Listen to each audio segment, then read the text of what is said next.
무너진 교회를 세우는 사람들이라는 제목으로 함께 말씀 나누겠는데요. 여기에 한 단어를 더 추가를 하라면 무너진 교회를 다시 세우는 사람들, 이렇게 말씀을 드릴 수가 있습니다. 오늘 우리 이 본문의 말씀을 통해서 함께 나누겠습니다. 지난주 제 아내가 고열로 한 주간 어려움을 겪다가 지금은 삼성병원에 입원해서 지금 임시병동에서 치료를 받고 있습니다. 성도님들의 기도로 잘 이겨내고 있어서 감사를 드립니다.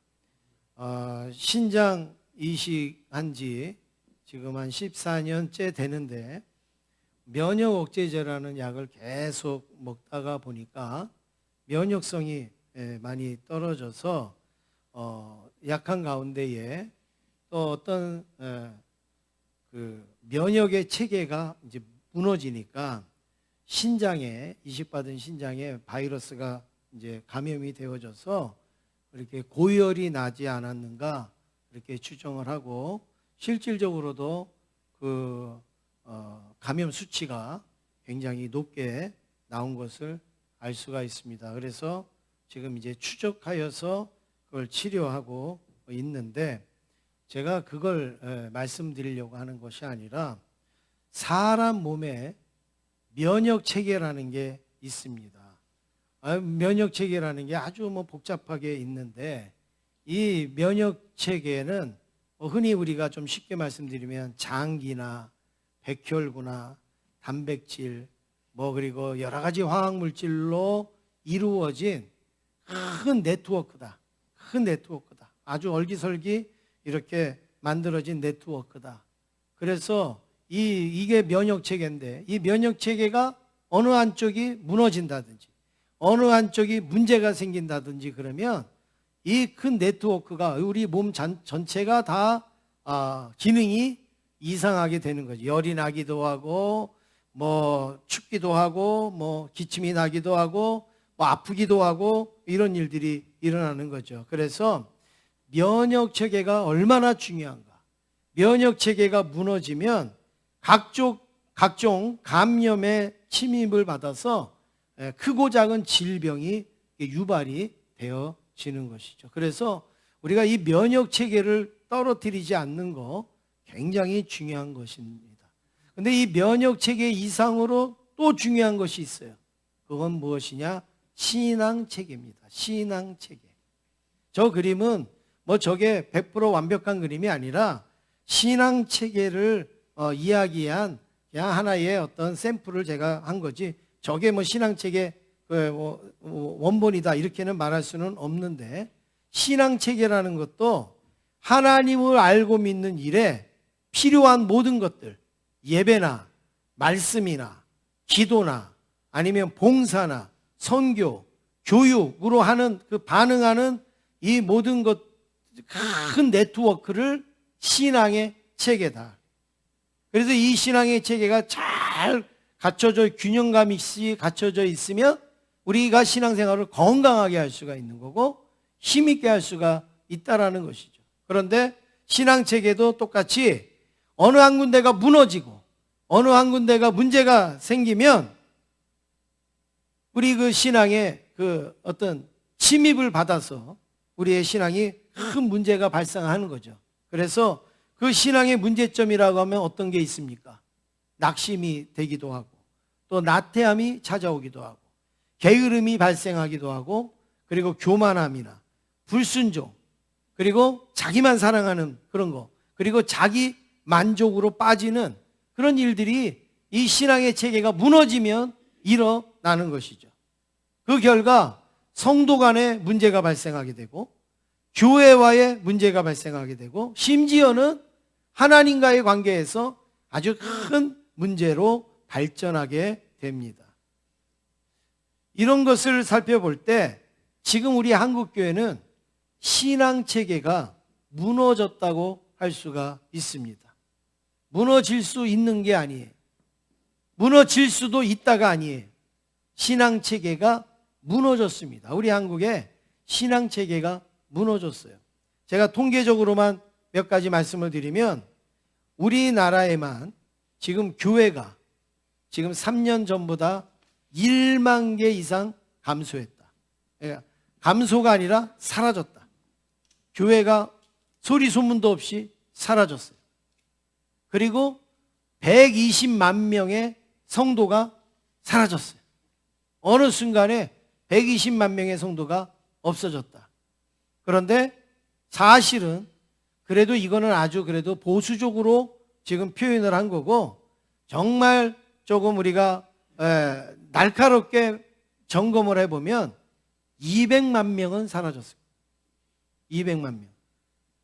코로나 시대를 접어들면서 연락이 안 되거나, 그리고 관리가 안 되고, 그리고 어떤 교회의 어떤 생활이 안 되는 분들이 120만 명이라 그러는데, 제가 생각하기에는 200만도 될 수 있고 300만도 지금 될 수가 있는 그런 현실입니다. 그런데 그나마도 또 놀라운 것은, 그래도 예배는 드리고 신앙생활을 하더라도 많게는 50%, 적게는 20%가 온라인 예배에 갇혀 있다는 거예요.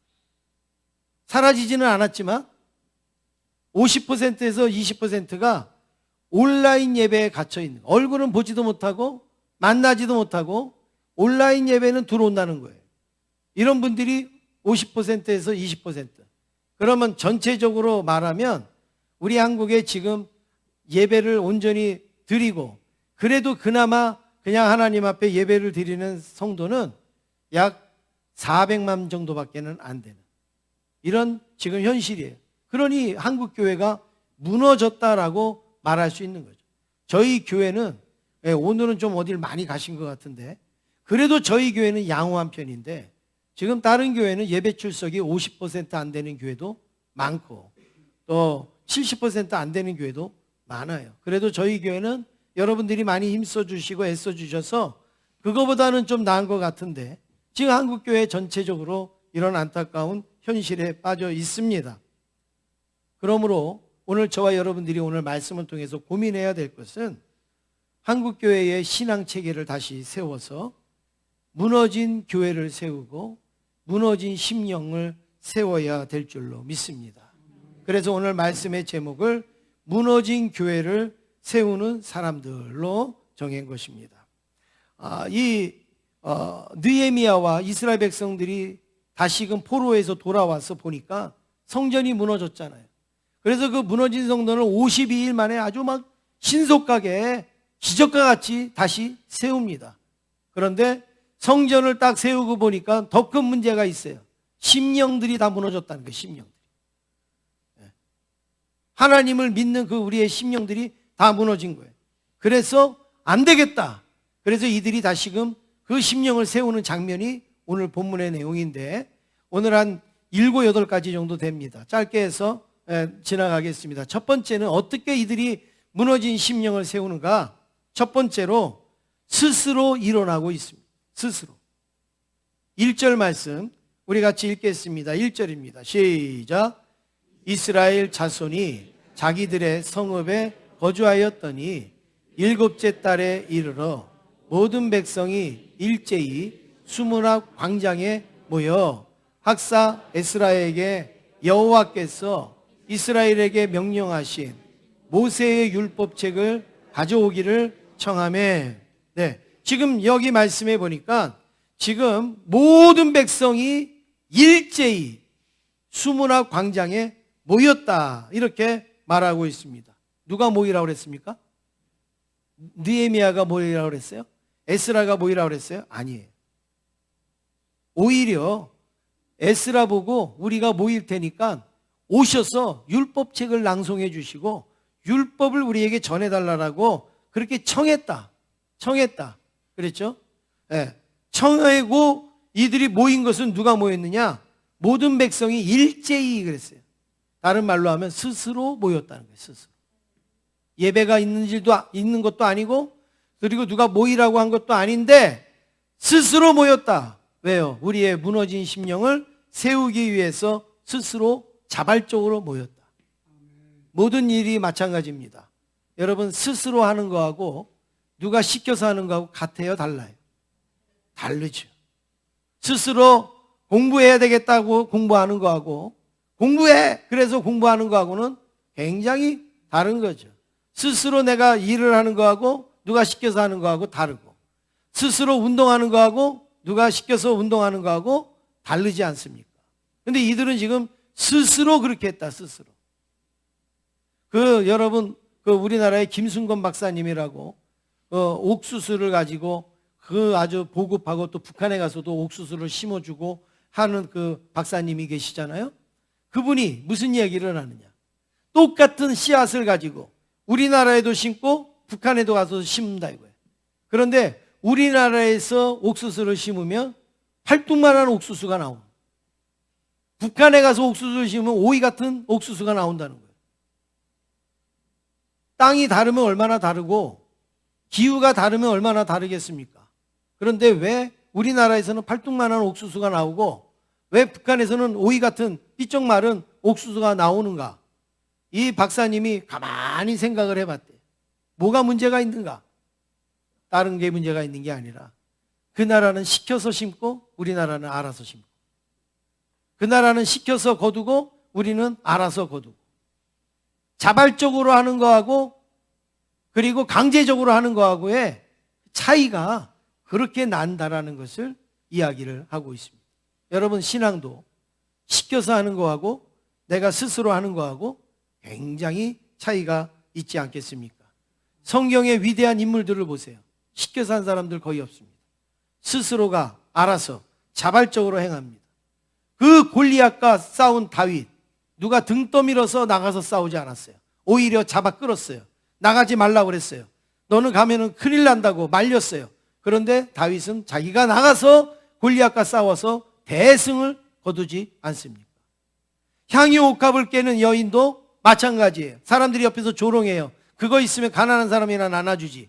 오히려 비난을 해요. 그런데 이 여인은 자기가 자발적으로 가서 그걸 깨가지고 주님의 머리에 붓고 자기의 머리카락으로 주님의 발을 닦고 그럴 때 주님께서 너무나도 큰 감동, 너무나도 큰 그 칭찬을 주시고 있지 않습니까? 자기도 먹고 배고픈 그 시기에 자기의 도시락을 주님 앞에 드립니다.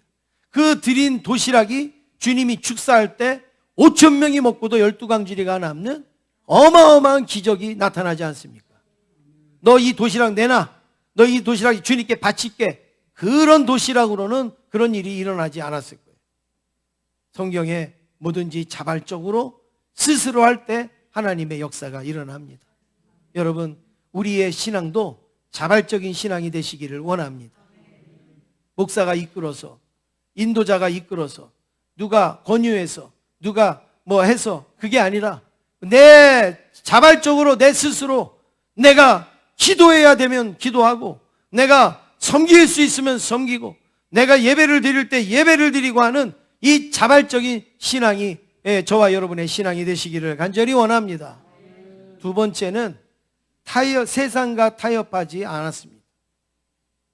세상과 타협하지 않았어요. 느헤미야서 9장 2절에 보면 바로 그런 말씀이 나오는데 한번 같이 읽겠습니다. 시작.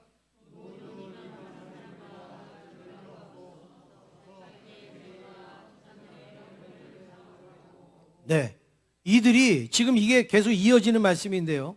모든 이방 사람들과 뭐 했다고요? 절교했다. 여러분 절교가 뭐예요? 완전히 끊어버렸다 이거잖아요. 근데 이 말씀을 잘못 이해하시면 예수 안 믿는 사람들하고는 말도 하면 안 되는구나. 예수 안 믿는 사람하고는 같이 밥도 먹으면 안 되겠구나. 예수 안 믿는 사람하고는 같이 대화도 하면 안 되겠구나. 여러분 그런 내용이 아니에요. 여기서 절교했다라는 것은 이방인들의 삶의 형태를 따라가지 않겠다. 이방인들의 그 생활 형태를 쫓아가지 않겠다. 이걸 이야기하는 거예요.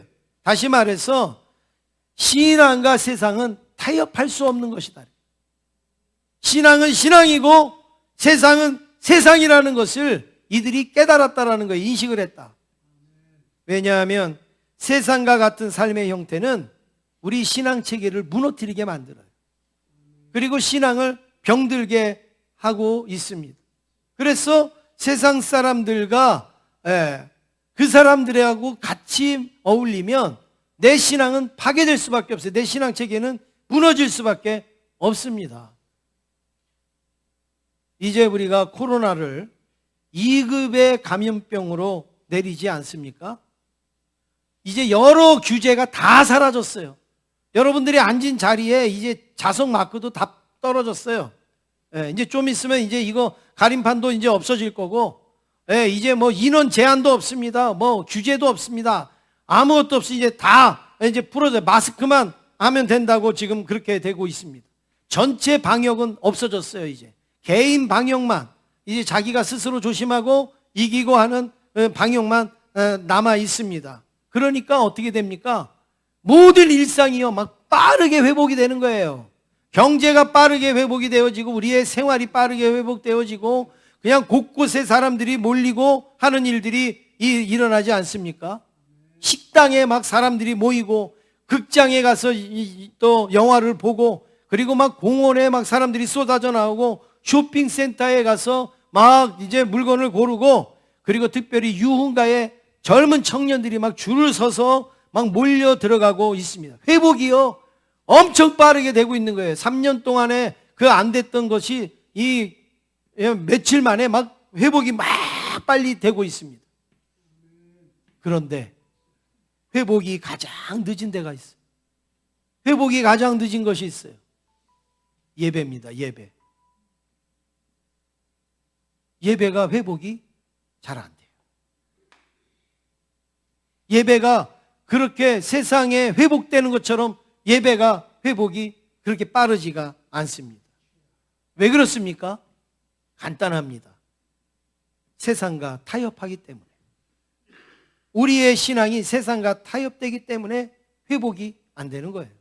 회복이 더디고 느린 겁니다. 그 중에 하나가 온라인 예배로 우리가 너무나 편해졌습니다.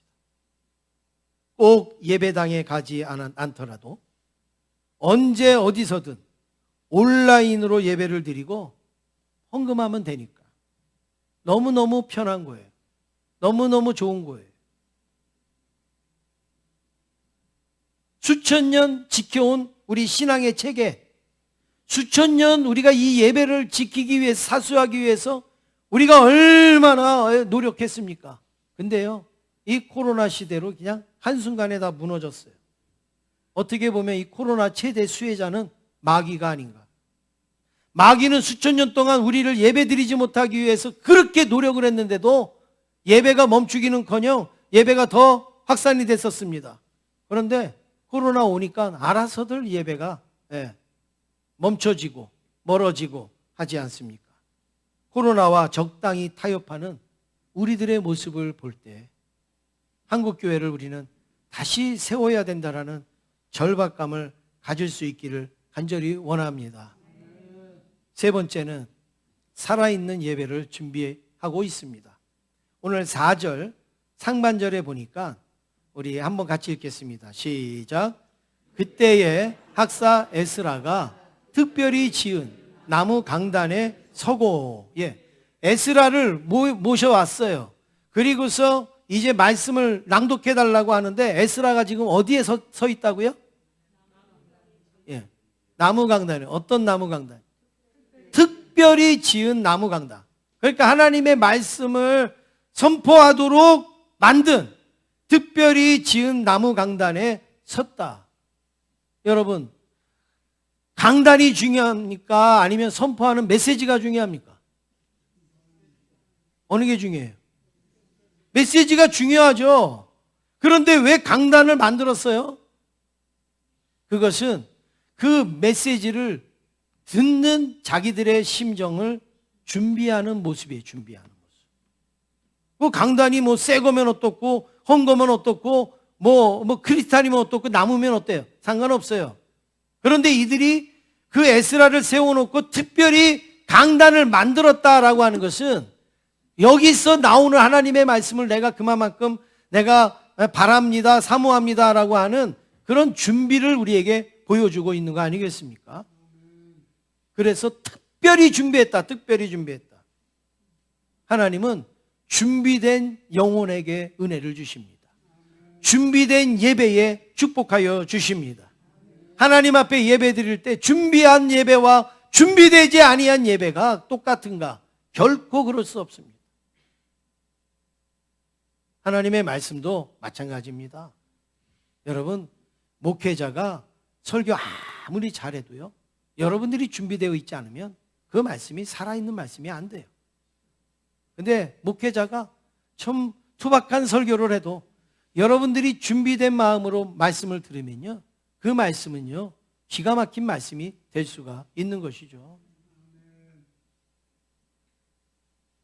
요한복음 4장 24절에 보니까 하나님은 영이시니 예배하는 자가 영과 진리로 예배할지니라. 여러분, 이 말씀이 뭐예요? 하나님은 영이에요, 영. 그러니까 우리가 그 영이신 하나님을 만족할 수 있는 예배를 준비하여서 드리라는 거죠.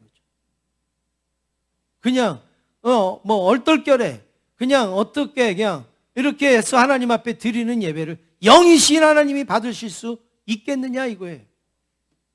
적어도 영이신 하나님이 그 예배를 기쁨으로 받으실 수 있을 정도의 준비성이 오늘 우리에게 있어야 된다는 거죠. 사랑하는 성도 여러분, 세계 교회 역사나 한국 교회 역사를 보면 교회에서 가장 중요시 여긴 신앙의 체계가 있어요. 신앙의 체계가 여러 요소가 있는데 그 중에서도 가장 중요시 여기는 신앙의 체계가 있단 말이에요. 그게 뭐예요? 예배입니다. 예배. 세계 역사나 한국 교회 역사에 가장 중요한 신앙의 체계가 예배예요. 근데 예배라는 신앙의 체계가 무너지면 우리 신앙 모든 게 다 무너지는 거예요. 다 뒤틀어지는 겁니다. 그래서 우리 선조들은 그 예배의 체계가 무너지지 않기 위하여서 목숨을 걸고 순교도 했고, 그리고 예배를 지키기 위해서 때로는 전쟁을 불사하기도 했고, 예배를 지키기 위해서 카타콤과 같이 지하 동굴로 막 들어가기도 했고, 예배를 지키기 위해서 이 산꼭대기에다가 이제 기도처를 잡고 거기서 신앙을 사수하기도 했고, 예배를 지키기 위해서 수천 년을 지금까지 이렇게 우리가 살아왔는데, 여러분, 그럼에도 불구하고 예배는 멈추지 않았어요. 예배는 주춤거린 적이 없어요. 전쟁이 있어도 예배는 예배고, 기근이 있어도 예배는 예배고, 가난이 있어도 예배는 계속 예배에 이어졌었어요. 그런데 여러분, 오늘날에는 어떻게 됩니까? 살아있는 예배를 우리가 드리는가? 예배는 마음으로 준비하고 시간으로 준비하고 기도로 준비해야 살아있는 예배를 드릴 수 있습니다. 우리 이런 예배를 다시 회복하실 수 있기를 간절히 원합니다. 내가 드리는 예배는 살아있는 예배, 우리가 드리는 예배는 역사하시는 예배. 네 번째는 말씀에 갈급함이 있습니다. 5절 말씀 같이 읽겠습니다. 5절입니다. 시작.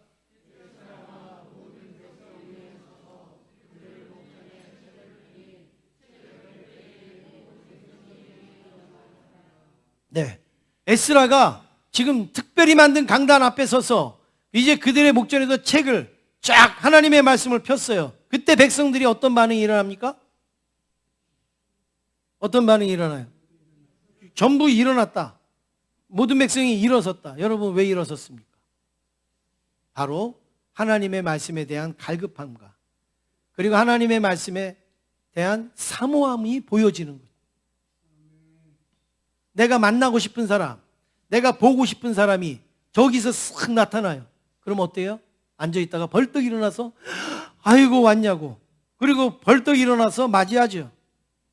그런데 내가 보기도 싫고 내가 만나기도 싫은 사람이 저기서 와요. 그럼 내가 앉아있는데 일어나요?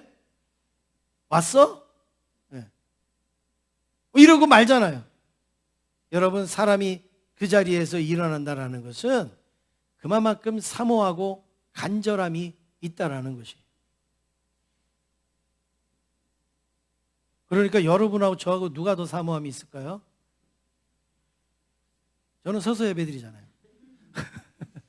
여러분 아셨어요?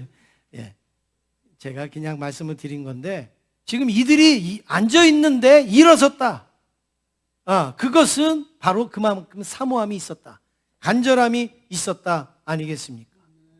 유명한 신학자 벤자민 워필드라는 사람은 이런 얘기합니다. 내가 성경을 펼칠 때마다 하나님께서 내게 말씀하신다. 성경을 펼칠 때마다 내가 읽는 게 아니라 하나님께서 내게 말씀하신다. 여러분, 하나님이 내 앞에서 말씀을 하시는데 내가 어떻게 가만히 앉아있냔 말이에요. 일어서는 거죠. 일어서. 그게 사모하는 거예요. 간절함을 갖는 거죠. 사슴이 시냇물을 간절히 찾듯이, 환자가 의사 선생님을 찾듯이, 수험생이 합격을 기다리듯이, 군인이 제대를 기다리듯이 말씀에 갈급함을 갖는다는 것이죠. 그래서 8절에 보니까 더 나가서 함께 읽겠습니다. 시작. 하나님의 율법책을 낭독하고 그 뜻을 해석하여 백성에게 그 낭독하는 것을 다 깨닫게 하니. 예, 여기 보면 율법책을 낭독하고 뜻을 해석하고 뭐 다 하니까 어떻게 해요? 다 깨닫게 하니. 깨달았다, 깨달았다 이렇게 말합니다. 갈급함이 있으면, 사모함이 있으면 하나님의 말씀을 들을 때 깨닫게 됩니다. 하나님의 말씀을 들을 때 은혜로 받게 됩니다. 하나님의 말씀에 은혜를 받으면 생각이 바뀌고 마음도 바뀌고 생활도 달라지는 것이죠. 마치 환자의 몸이 치료를 받고 주사를 맞고 약을 먹고 하면 조금씩 차도가 생기고 회복되어지는 것처럼 말씀의 은혜를 받아야 우리가 다시 살아날 수가 있는 거예요. 그래서 이들은 하나님의 말씀을 사모했다, 갈급했다. 다섯 번째는 삶의 아멘이 있습니다. 삶의 아멘이 있다는 거예요. 여러분, 삶이 뭡니까? 삶은 달걀. 맞습니까? 예, 오늘 제가 아침에 삶은 달걀로 장조림을 해서 그래서 먹고 왔는데, 여러분, 삶의 아멘. 우리가 생활하는데, 우리가 살아가는데 뭐가 있어야 되냐? 아멘이 있어야 된다. 6절 말씀을 같이 읽겠습니다. 6절입니다. 시작.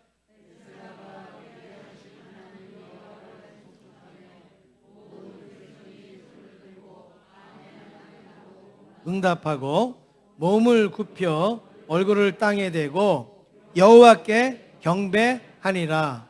아멘. 하나님의 말씀을 들을 때에 이들이 손을 들고 뭐 했다고요? 아멘, 아멘 하고 응답을 했다. 그런데 여러분, 말씀을 들을 때는 우리가 아멘 잘해요. 찬송을 부를 때 우리가 아멘을 잘해요. 근데 더 중요한 것은 뭐냐? 아멘이 우리의 삶 속에서 나와야 된다는 거죠. 아멘의 뜻은 지난번에도 말씀드렸듯이 주님 믿습니다, 확신합니다, 예 그렇습니다, 순종하겠습니다 라는 이 결심과 결단이 표현되어지는 것이 아멘인데, 여러분, 이게 예배 시간에 앉아서 아멘하는 걸로 끝나는 게 아니라 내 삶 속에서 내가 실천할 때에 그게 아멘이라는 거예요. 그게 내 삶 속에서 그게 진행이 될 때 그게 아멘이에요. 아멘. 그래서 삶의 아멘을 드릴 수 있어야 되는 거죠. 하나님의 말씀을 들으셨습니까? 하나님의 말씀을 깨달으셨습니까? 그러면 내 삶에 적용을 하시고 그걸 실천하시면 그게 바로 아멘의 삶인 것입니다. 신선한 재료를 막 구입했어요. 오이도 구입하고 뭐 무도 구입하고 해서 했어요. 여러분, 그런데 어때요? 그걸 가지고 내가 조리를 해요. 막 자르고 뭐 해갖고 그걸 내가 끓여서 먹으면 어때요? 기가 막히게 맛있죠. 처음에 재료보다도 훨씬 더 맛있는 걸 우리가 먹을 수 있죠. 마찬가지로 하나님의 말씀을 내가 들어요. 이 말씀을 들어요. 그러면 그 말씀도 좋지만 더 기가 막힌 말씀은 내 삶 속에서 그걸 적용할 때 기가 막힌 말씀이 되는 거죠. 놀라운 말씀이 된다는 사실입니다. 여섯 번째, 회개하는 심령이 살아나고 있습니다. 우리 9절 말씀에 보니까 백성이 율법의 말씀을 듣고 다 뭐 했다고요? 우는지라. 말씀이 그렇게 슬픈가요? 말씀이 그렇게 눈물 나는가요? 말씀을 듣고 다 우는지라. 여러분, 여기 울었다라는 것은 회개하는 심령이 되었다는 거죠. 하나님의 말씀을 듣고 자기의 가슴을 치고 자기의 죄를 인정하고 그리고 하나님 앞에 낮추고 겸손한 모습으로 고백을 한 것이 바로 울었다 이거예요. 울었다. 드라마를 보면서는 눈물을 줄줄 흘리고 슬픈 이야기를 들으면서는 눈물을 줄줄 흘리고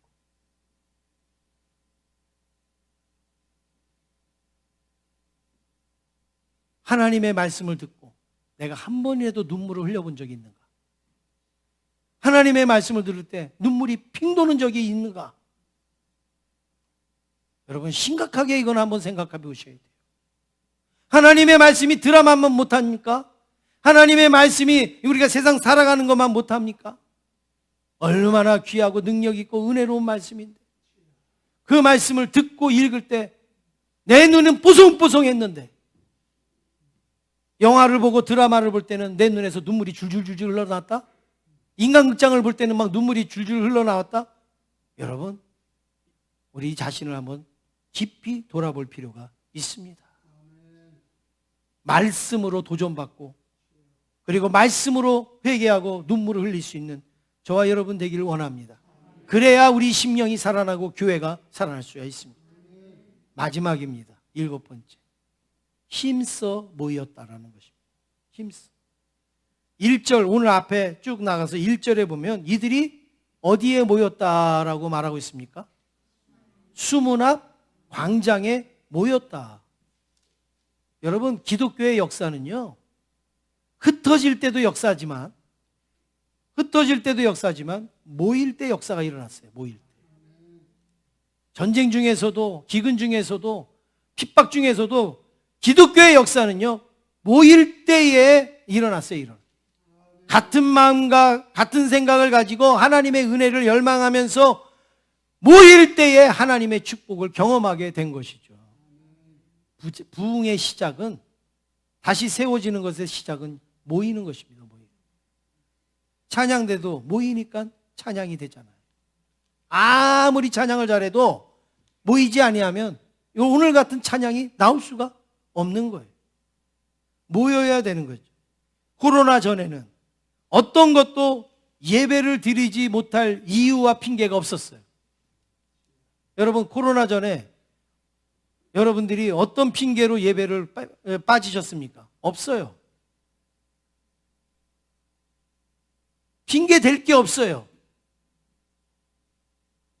그런데 코로나 이후로는 핑계 댈 게 많이 생겼어요.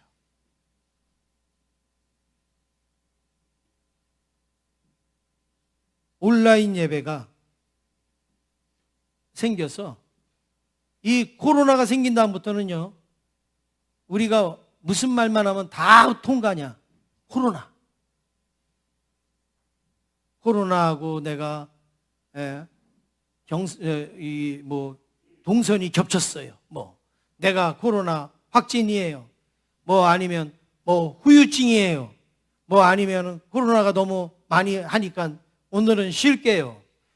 이것저것 코로나만 들어가면 여러분 안 되는 게 있어요, 없어요? 대통령도 유세하다가 멈춰야 되잖아요. 코로나가 확진되면. 코로나 때문에 이번 주에 무슨 소리예요? 교회 나오세요. 만약에 목사가 이러면 미친 목사죠. 정신 나간 목사죠. 코로나 이러면요 다 해결돼요. 학교에도 내가 코로나에 지금 위험한 것 같아요. 오지 마. 직장에도 오지 마. 전부 코로나 한마디 하면 아주 강력한 이유가 되는 거예요. 강력한 핑계가 되었습니다. 그래서 코로나 처음에는 온라인 예배가 어쩔 수 없는 대체 방안이 됐었어요. 우리가 모여서 예배 못 드리니까 그러면 온라인으로도 예배를 드려야 되지 않느냐. 그래서 그게 어쩔 수 없는 대처 방안이었는데 이제 어느 순간부터 우리에게는 선택이 됐어요. 선택. 내가 1부 예배를 갈까 2부 예배를 갈까 선택하듯이 내가 온라인 예배를 드릴까 내가 교회 가서 예배를 드릴까 이제 이게 선택이 됐습니다. 어떻게 선택을 하는가? 물론 여러분 정말로 온라인 예배가 유익하게 다가오는 사람들이 있지요. 정말 필요한 분들이 있지요. 그런데 대체적으로 어떻게 합니까? 내가 오늘 스케줄이 있으니까 온라인 예배 드려야지. 내가 좀 피곤하니까 온라인 예배 드려야지. 심지어는 아우 귀찮아 그냥 옷 입기도 싫고 그러니까 온라인 예배 드려야지. 그리고 여행 가야 되니까 야외에 나가야 되니까 온라인 예배를 선택하는 거예요. 내가 온라인 예배를 선택하면 예배 안 드린대? 예배 드리는 거지. 마치 예전에 어르신들은 물건을 구입하려면 전부 어디로 가야 돼요? 가게로 갔어야 돼요. 가게 가서 물건을 직접 눈으로 보고 만져보고 그리고 돈을 주고 샀어야 돼요. 근데 요즘은 어떻게 합니까? 집에서도 온라인으로 시킬 수가 있죠. 예배도 똑같이 된 거예요. 예전에는 목숨을 걸고 이 자리에 나와서 예배를 드렸는데 이제는 온라인으로 물건 구입하듯이 그냥 내가 선택하면 되는 거예요. 오늘은 내가 일정이 바빠. 그러니까 나는 온라인으로 예배 드릴래. 여러분 이렇게 예배를 선택하다 보니까 우리의 예배가 무너진 것입니다.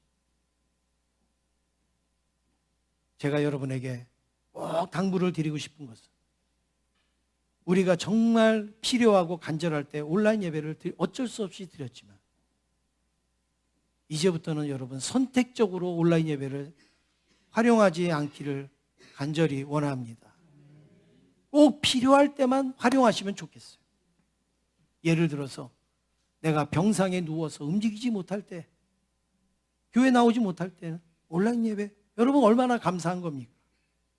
또 내가 어떤 근무가 있어서 내가 이 근무 중에라도 온라인으로 예배를 드릴 수 있다면 또 그것도 감사한 일이겠지요. 그리고 내가 혹시 확진이 되어서 격리 중에 있거나 또 아니면 그와 비슷한 상황에 있을 때는 또 다른 분들을 위해서 내가 온라인으로 예배를 드릴 수 있는 거죠.